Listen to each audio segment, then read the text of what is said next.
I'm sorry, ma'am. This counter is for verified business owners only.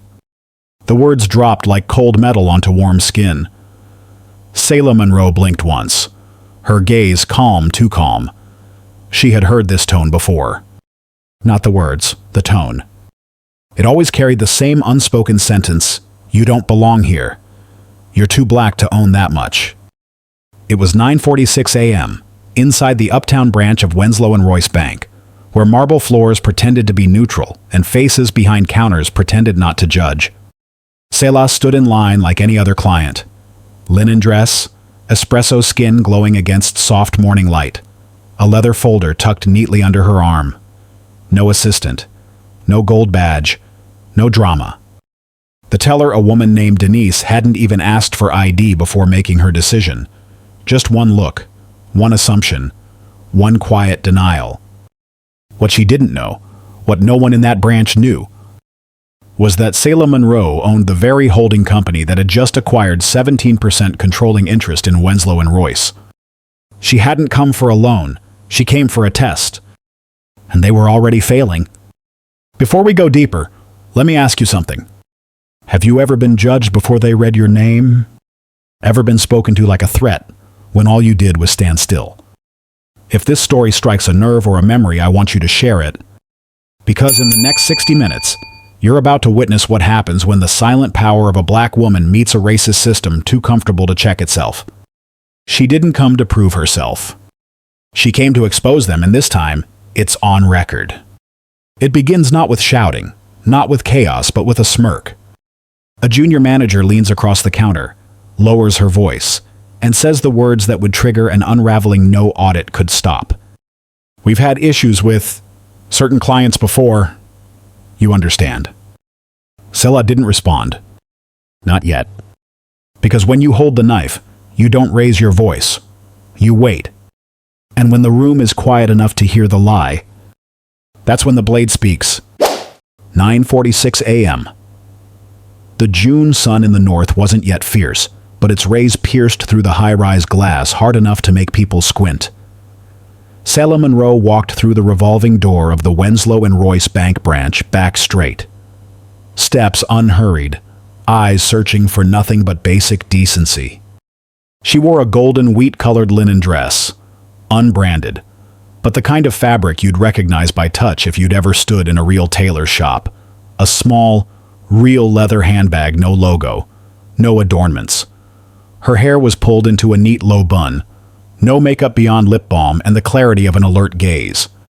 She came to open a business account, and possibly, if the process allowed, to submit an application for a working capital loan. Everything was in the black envelope in her hand, tidy, just enough to demonstrate competence without having to perform it. Selah approached the information desk, where a white woman stood behind a cloudy plexiglass shield. Her name tag read, Denise.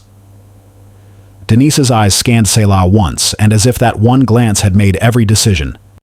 "Ma'am," Denise said, voice not loud but deliberate, "we only serve actual business owners. If you're freelancing, you can book an appointment through our online system." Selah didn't react immediately. She had heard variations of that sentence many times before. Some used the phrase "not a good fit." Others preferred unclear documentation. But all of it boiled down to the same polite rejection. "You're not enough for us to trust." Selah placed the envelope on the edge of the desk. "I have all the required licenses and financial statements," she said, voice calm as a drifting breeze. Denise shrugged, not even glancing at the envelope. She looked up and gave a smile, not friendly, not hostile, just the performance of being professionally concerned. "We have to prioritize pre-verified clients. The system will call when someone's available. If you want to wait, you can sit over there. But I can't promise we'll have time today." "I can't promise we'll have time today." An innocuous line, but in that moment, it was a door left slightly ajar with a silence that wasn't meant for her. Selah didn't flinch. There was no internal wave crashing inside her. She was familiar with thresholds like this, hazy, invisible, but heavy. It wasn't the first time a white person looked at her and thought, "She can't be the owner." And likely, it wouldn't be the last. She nodded slightly. "I understand. No sign of disappointment. No explanation. No name left behind. She simply pulled her hand back and lifted the envelope, as gently as if it had never been placed down. Behind her, high heels clicked rhythmically on the polished floor. Another white woman, dressed in a cream blazer, was being welcomed at the door and offered an espresso. Selah didn't need to look. She felt every detail through sound, through skin, through the intuition of someone all too used to the atmosphere of exclusion. She turned, walked. The automatic glass door slid open as Selah approached. The morning breeze brushed the hem of her dress like a gentle tap from someone who once knew how deep silence can go. She paused for a beat, as if something needed to be recorded not by sight, but by sensation. Then she turned, looking back at the bank. One last time. Above the entrance, the security camera slowly pivoted toward her. She looked straight into the lens, no smile, no frown. Just a gaze, a message with no sound. No one inside the bank knew that sewn into the lining of Selah's small leather bag was a miniature keychain camera, capable of recording the entire exchange in crystal clear audio and video, including the part beneath the desk, where Denise's gaze had landed on brown shoes and skin tones that didn't match her idea of a real client. Selah didn't file a complaint, didn't call a hotline, didn't leave a review. She just kept walking, every step, a quiet beat in a longer rhythm. But behind her, a door had closed, and the cost of that closure had already begun its countdown. The corporate office of Marston Equity Holdings occupied the 19th floor of a blue glass tower overlooking Central Park. In public records, it was listed as a mid-cap infrastructure investment firm, specializing in minority stakes in retail and financial sectors. But inside the 19th floor, everyone knew this was where hands quietly gripped the cash flow of an expanding banking network under gradual acquisition. Selah Monroe stepped in, still in the same linen dress and low bun she wore when leaving the bank that morning. But her eyes had changed. They were no longer the eyes of someone seeking service, but of someone rebuilding the system from within. Glass walls reflected nodding assistants, flickering laptop screens, and the soft voice of a man from the back desk. "Ms. Monroe, they turned you away, didn't they?" Selah nodded. No questions, no verification, just a look and a dismissal. The man was David Lai, head of legal affairs, and also the name behind the third-layer legal entity that had quietly acquired 17.4% of Winslow and Royce shares 8 months ago. A discreet transaction, carefully structured to obscure the real hand Selah's. "They won't recognize you," David said, "unless you want them to." "It's not time yet," Selah replied. "I need something else first." She took a seat in a brown leather swivel chair, pulling out her notebook. Her voice was low but precise, each word falling like ink on a contract. "I want all customer complaints from the Uptown branch past 6 months. Filter by the following perceived race, rejected applications, and flagged reasons. If race isn't recorded, filter by surname, voice tone, and internal notes." David didn't ask why. He already knew what Selah was looking for. Not mistakes, patterns. 1 hour later, Conference Room 4 glowed under sterile white lights and the soft clatter of keys.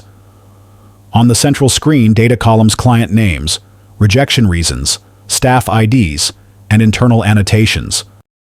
Selah sat upright, hands interlocked, eyes unblinking. There were 78 rejections for new accounts or loans at the Uptown branch in the last 6 months, David reported, his fingers swiping across a touch display. Of those, 23 cases had vague notes simply stated as insufficient reliability. "Go on," Selah said. "We cross-referenced the rejected clients with residential identity data, based on names, recorded voice calls, and handwritten notes. At least 18 were black. 4 were Hispanic." The room fell silent. No one dared breathe. "And were there any issues with those applications?" Selah asked. "Actually, no," David said. "Stable income. Clean credit history. One was a veteran, another had accounts at other branches, but at this location..." He hesitated. A particular phrase kept showing up in notes. "Profiling consistency not met." Selah tilted her head. What does that mean? No formal definition, but I've heard it before, during legacy training sessions. It's typically code for they don't look the part of a high-value client. Selah closed her eyes for a second. That was the moment she knew the system wasn't making errors. It was designed to exclude quietly. Do you want to go public? David asked, cautiously. Selah stood and walked toward the floor-to-ceiling glass overlooking the city, far off. The bank branch from that morning appeared like a speck amid the vast web of invisible power she now controlled from the 19th floor. Not yet, she said. I don't need them to know who I am.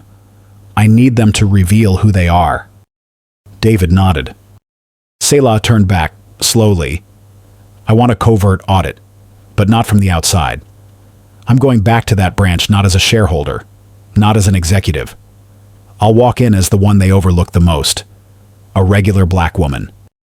David frowned slightly. It's risky. Selah gave a soft smile. Only risky if I wait for permission to exist. This time, I enter as who they're most likely to underestimate. She picked up her phone, called Carla, head of compliance. Prepare the Uptown branch surveillance file. Activate protocol, quiet flag. Also pull up the names of staff tied to repeated rejection patterns. Carla asked mildly, any formal reason to trigger the investigation? Selah replied, I don't need a reason. I just need the truth. Then she ended the call. In the shadow of the system, Selah didn't knock. She already had the key. 42 pages of data, 87 customer profiles, and one column of internal notes never meant to be made public. Selah sat in a closed-door conference room, the light from the screen casting shadows across her sharp cheekbones. On display, 3 profiles, 3 black men, 3 loan applications rejected under the same reason: failure to meet low-risk identity criteria. No one claimed they lacked income. No one accused them of fraud. They just weren't white enough. What does this column mean? Selah pointed to the line profiling mismatch. David Lai exhaled. Internal term. It means the customer's appearance doesn't match the financial profile they expect. A polite way of saying, they don't look like someone we approve. Selah said nothing. The words on the screen weren't cold, but they didn't need to be. They were written to justify exclusion, to make shutting doors feel like procedure. And once something is labeled a procedure, who dares call it prejudice?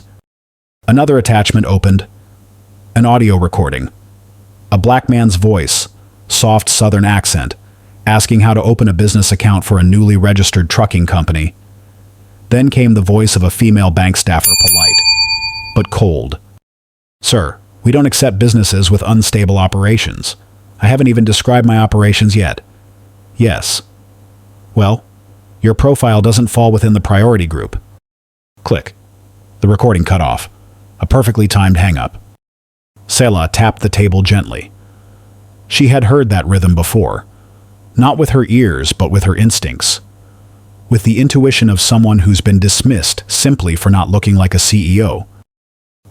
6:13 p.m. Selah's phone buzzed. Unknown number. She picked up, held it to her ear, stepped out of the conference room and stood by the tall glass window. The city was lighting up, but darkness is where unnamed truths often claim the most space. Is it you? Are you the one investigating the Uptown branch? A male voice, young, shaky, but firm. Could be, Selah replied. Depends on why you're calling. A beat of silence. Then the caller spoke quickly, like he feared someone might overhear. I'm a former employee at Uptown. I left 2 months ago. I don't want to give my name, but you need to know. This isn't accidental. Selah stood still, eyes on the lights reflected in the glass. Behind those reflections was a system long trained to exclude politely. There's an unofficial list, the voice continued. Not in the main system. Just passed around. A list of names that sound off, sound untrustworthy. If you're not white, they assume you don't meet financial standards, especially if you're a black woman. Did you ever speak up? Selah asked. I tried, he said, lowering his voice like a confession. They told me not to be naive, that it was how we keep the bank safe from risk. Risk, a fancy word for racial fear. Thank you, Selah said. You were right to call. Call ended. Selah remained there, bathed in muted reflections, motionless. But inside her, a truth had crystallized. You can't fix a system from a distance. You have to enter it. 9:00 a.m. the next morning, Selah sat before a mirror, her bun higher than usual. Large sunglasses, clean, dark clothes, nothing flashy. Today, no linen. She wore a collarless black shirt, tailored trousers, and men's-style loafers. She didn't need to stand out. She needed to move through the system like a shadow. Before her sat a tablet. On it, 5 black clients who had been rejected in May from the Uptown branch alone. 3 had stable incomes, collateral, and spotless credit clean enough for a surgical room. 1 ran a small garage in the suburbs. 1 owned an HVAC maintenance company. 1 had been a licensed therapist for over 12 years. All were rejected under the reason profiling inconsistency, a sanitized term for a dirty bias. Selah touched the screen. She didn't look long, just a second long enough to remember, long enough to carry it with her. Today, she would return to that branch, but not to demand her rights, not to make a scene, not to push back. She would return to observe, to listen deeply, to let the system expose itself, all while believing it was still in control. As she stood and stepped out of her office, a single sentence rose in her mind like smoke. When they believe they're safe inside their bias, they loosen their guard, and that's when the truth reveals itself from within. The door closed behind her, and this time, she wasn't asking to be let in. She was walking in to remember everything they thought she wouldn't understand. The Uptown branch wasn't busy that morning, but no one was available. Everyone had a reason to look past you without seeing you, especially if you were dressed simply, had brown skin, and sat quietly in the corner of the room. Selah chose a small table near the window. In front of her, a stack of blank paper, a ballpoint pen, and a tablet turned face down. She had scheduled a financial consultation online, under the name Nora Bennett, a name that carried no particular impression, just vague enough to slip quietly through the system. The advisor hadn't arrived. She didn't press the call button. She simply sat silent, observing. The room was softly lit, sunlight angling through the glass like warm currents. Everything appeared orderly, by the book. But beneath that surface, Selah sensed a different air, cool, controlled, like masks carefully glued to each face. A white female employee passed by, glanced at her briefly, then looked away. An older white man across the room was offered a cappuccino in the waiting area. A white female client laughed with her advisor laughter calibrated to the right pitch, the right social tier.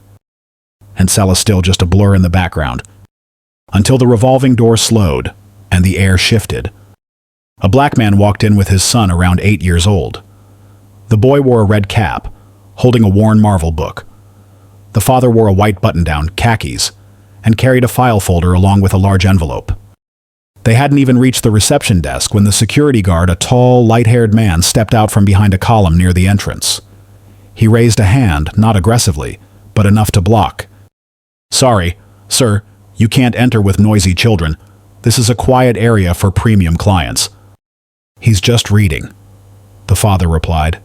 His voice was soft, not angry, but tired. "I have an appointment with a financial advisor. My name is Marcus." "I understand," the guard interrupted. "But this is a quiet zone. We ask for your cooperation, and lower volume." The child didn't speak, but the hand holding his book pulled back, as if he feared being wrong simply for existing. Selah saw everything, not just with her eyes, but with memory. It was exactly like 25 years ago, when she was that 8-year-old girl, standing in front of an Orange County bank branch with her father, a carpenter who had just secured his first major contract and wanted to open a business account. The white employee at the time said, "We don't open accounts for individuals without a clear financial history." Her father handed over the documents, but was still denied and then politely escorted out in front of her. She never forgot his clenched hand, his straight spine, and the words he whispered through his breath. "Remember, baby, it's not that we're wrong. They fear what we might become." Selah inhaled deeply, her eyes still on the boy. The child was looking around, then at his father, then into the cold stare of the security guard. And then a tear that didn't fall, but hung in the corner of his eye. It wasn't loud, it wasn't dramatic, but it said more than any protest ever could. Selah didn't get up. She didn't rush over like a savior. She didn't intervene, didn't moralize. Instead, she gently reached for her handbag. Inside was a hidden compartment. From it, she pulled out a signature pen unassuming in appearance, but embedded in its body was a micro camera, linked directly to Marston Holdings' internal surveillance software. She gave the pen a subtle twist, a barely audible click. A green light blinked, once then turned off. The camera was rolling. Selah placed the pen on the table. Her hands still held the papers, eyes still appearing to wait for an advisor. But she was recording every expression, every gesture, every glance that the bank believed would float away unnoticed. The boy sat outside as instructed. His father entered alone, but the child's eyes never left him. And the way that little boy stayed quiet, not out of politeness, but fear of ruining his father's chance, made something ache in Selah's chest. She looked into the glass pane, and for a split second, her own face reflected alongside the boy's. Two faces, same skin, same look of quiet hurt. She whispered, not loud enough for anyone to hear. "They think dismissing one of us ends the story, but sometimes they awaken someone they can't understand." The warrior inside her was awake. Her next visit won't be to observe. It will be to act. "I'm sorry. The branch manager is unavailable today. If you don't have a formal appointment, I can't arrange a meeting." The woman who said this was named Tessa, neatly dressed, a slight smile on her lips, but no warmth in her eyes. She spoke to Selah like someone explaining the rules to a troublesome stranger, not to a potential client seeking service. Selah nodded without protest. "I'll wait." "You can wait outside, in the general client area," Tessa added. "This space is reserved for priority appointments." Selah remained seated. She didn't move. 1 minute, then 5. No one came. No one followed up. No one looked at her as though she was worth acknowledging. In the heart of the bank, polished, quiet like a chapel, Selah sat like someone forgotten. But that, in itself, was a test. They revealed their bias through their absence. In the corner of the desk, Selah's tablet lit up. She unlocked it with a fingerprint and typed a single line into Marston Holdings' internal compliance app. "Uptown branch, third recorded instance of leadership access delay for black customer without accompanying assistant." The message was sent directly to the compliance system.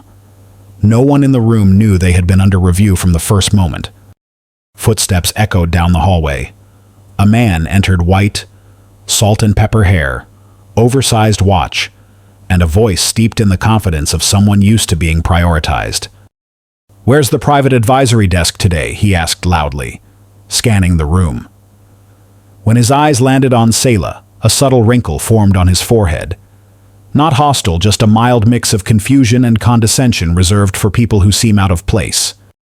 He approached the desk, nodded to Tessa, then turned toward Selah. "You waiting for an advisor?"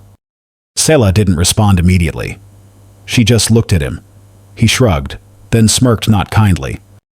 "Someone like you should try applying online. The app works faster than sitting here wasting your time." Tessa gave a soft chuckle but said nothing. No one stopped him. Because in this space, such a remark wasn't considered offensive, just genuine advice. Selah still said nothing. She typed a few more lines into her tablet. Expression unchanged. Day 3.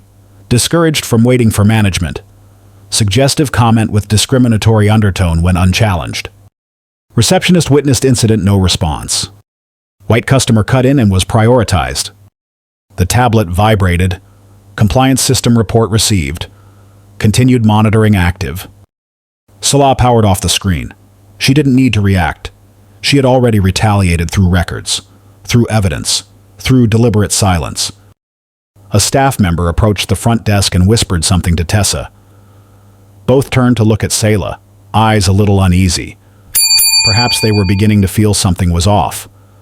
Perhaps the silence of the woman who had sat there for over 20 minutes without touching her phone, without raising her voice, without leaving had begun to disturb them.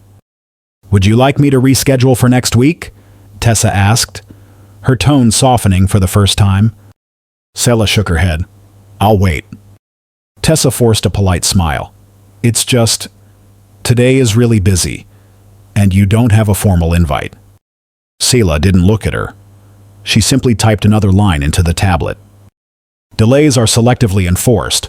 Intake system is inequitable. Internal observation protocol remains active." She hit send. Compliance system responded. "Escalation initiated. Oversight officer being deployed."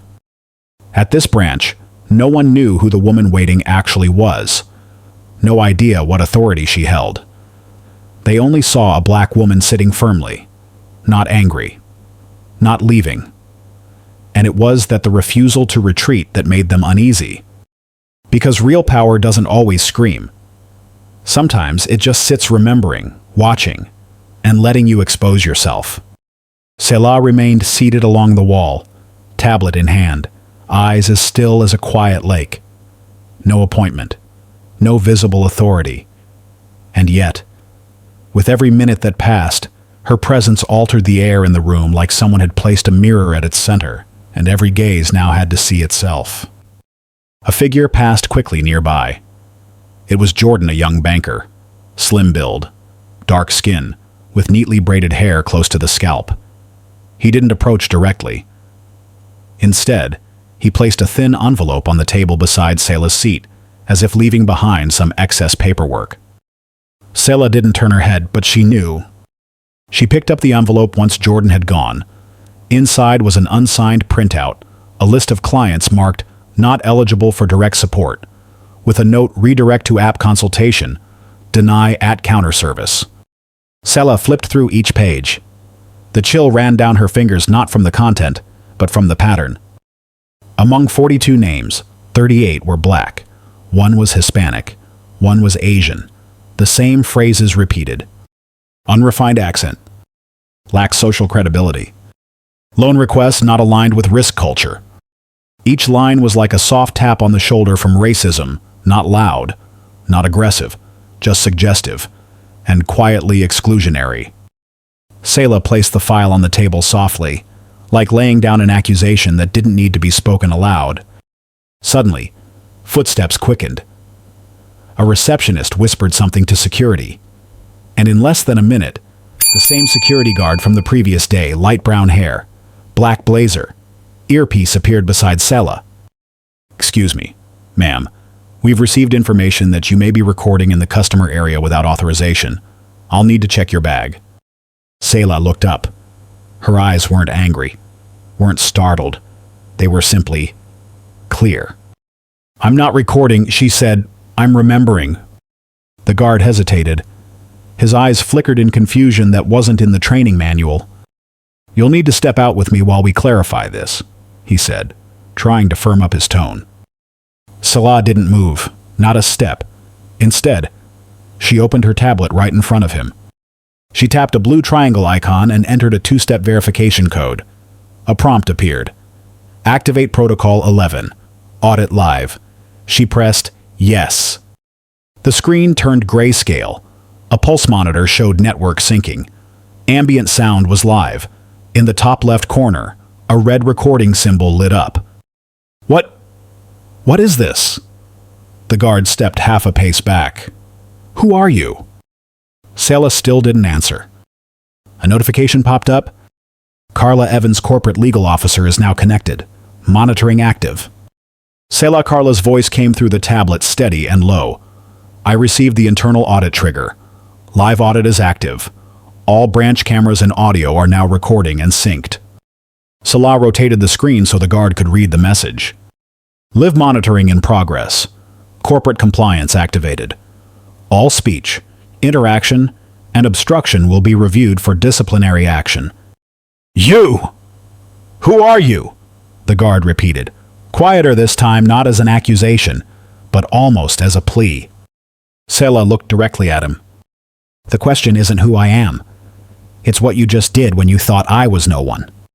No shouting, no rage, yet the room seemed to pause. She continued.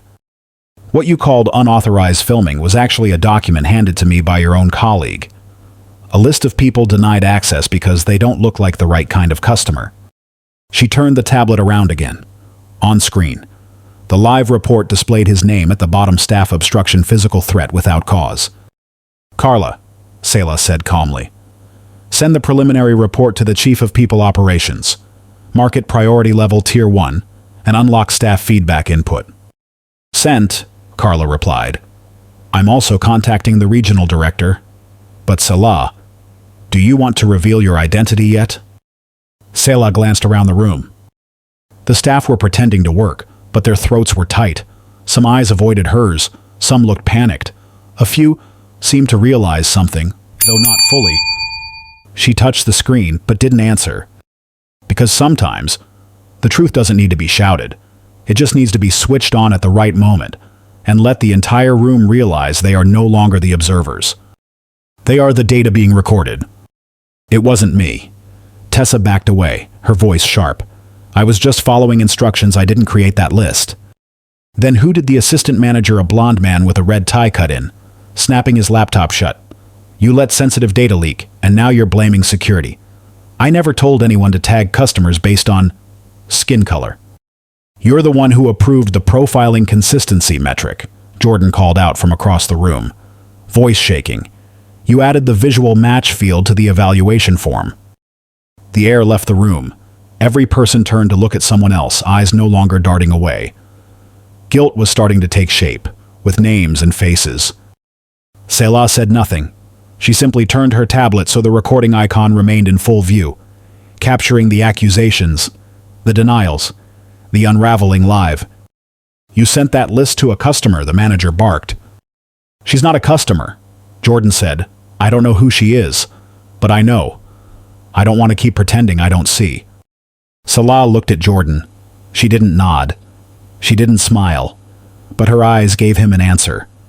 You chose right. Footsteps echoed across the lobby. 2 police officers entered, followed by murmurs from the waiting clients. Someone had called the police, and Selah already knew who. There's always someone who reaches for external power to suppress a black woman standing tall in a space not made for her. We received a report of unauthorized recording and disruption of financial operations, one officer said, scanning the room. Who's responsible here? Selah stood. She wasn't tall, but somehow the space around her expanded. I just wanted to work with internal audit, she said, voice steady. And I am compliance. A beat of silence. The officer frowned. Sorry, what did you say you are? Selah didn't answer immediately. She reached into her coat and pulled out a matte black ID card, etched in silver: Marston Equity Holdings, board member, Strategic Oversight Authority. Every sound in the room fell still. I'm Selah Monroe, controlling shareholder of Marston Holdings, which owns 17.4% of Winslow and Royce. And I've documented 3 weeks of consistent violations at this branch with full evidence. A black woman stood from the waiting area, holding her paperwork. 2 weeks ago. I was also turned away here. They told me I didn't meet the requirements to open an account because I couldn't prove business intent even though I had all my licenses and a full plan. She stepped forward. Her voice was soft, but unwavering. I'm an interior designer. And I cried after I left. Not because they said no, but because of how they made me feel like a fraud. No one moved. Selah turned to the officer. There was no unauthorized recording, only the recording of truth. And if you're looking for who disrupted financial operations, it was those who created a racially discriminatory customer list and went unnoticed for over a year. The officer was quiet, then asked, softer, do you want to press charges? Selah looked him in the eye. No. I ask for no interference. This is an internal process, but I want you to witness it. She turned to face the entire staff. I let you act freely when you thought I had no power. Now, I will act knowing you understand I do." There was no applause, but a chair shifted the subtle sound of a longtime employee standing up, no longer hiding. Some customers lowered their heads, perhaps in shame, or perhaps in fear. The officer took a small step back, his gaze now wary not of Selah, but of the entire room. Silence had been broken, and from here on, every word spoken could be quoted. There were no more safe corners for complicity. Selah walked toward the reception desk, where Tessa stood frozen. She met her gaze directly. "You once asked if I had an appointment. Today, I don't need one, because the real appointment was with justice, and I just arrived on time." The room was still void of applause. Only the eyes remained no longer watching Selah, but seeing themselves, perhaps for the first time. Carla's voice came through the tablet, clearer than ever. "Selah, the executive board confirms full authority to act on site. You are authorized to issue personnel directives and request immediate record retrieval." Selah nodded. She didn't need paperwork. The silence in the room was the only approval she required. "As of today," she said, "Tessa Brand, front desk manager, suspended pending investigation for untransparent exclusionary practices. Gerald Marks, mid-level manager, temporarily removed from corporate client oversight for creating or maintaining a covert profiling system." No one objected. The names spoken didn't argue back, because everything had already been recorded not by camera, but by their own silence in the face of wrongdoing. As for Jordan, Selah turned to the young employee who had handed her the list. "He will be temporarily reassigned to the special intake review team, tasked with auditing all previously rejected profiles under profiling inconsistency." Jordan nodded. He didn't hide his worry, but his eyes stayed firm. "And I want that to begin immediately.